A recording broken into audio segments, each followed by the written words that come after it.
तुम्हाला माहीत आहे का, आज आपण 1/4 खव्यापासून खूप छान अशी रेसिपी बनवणार आहोत. अगोदर आपण एका बाउलमध्ये 1/4 तूप घेतलं आहे. त्यानंतर त्यामध्ये 3 चमचे दही टाकले आहे. त्यानंतर अर्धा कप आपण पिठी साखर घेऊन त्यात टाकली आणि हलवून घेऊया. नंतर 1/4 खवा त्यात टाकून छान हलवून घेऊया. त्यानंतर 1 चमचा इन्सेस, त्यानंतर आपण गाजर किसून किंवा गाजराचा हलवाही टाकू शकतो. मी इथे हलवा घेतला आहे. त्यानंतर आपण सर्व जिन्नस मिक्स करून घेऊया. त्यानंतर मी 1 कप गव्हाचं पीठ घेतलं आहे.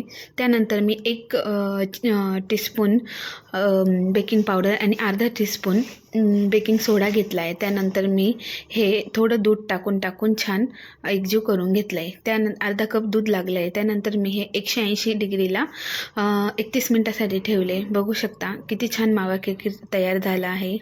खूप फ्लफी झाला आहे, फुगला आहे, बघू शकता. आणि हा हेल्दी आहे, गव्हाचा आहे, बघू शकता.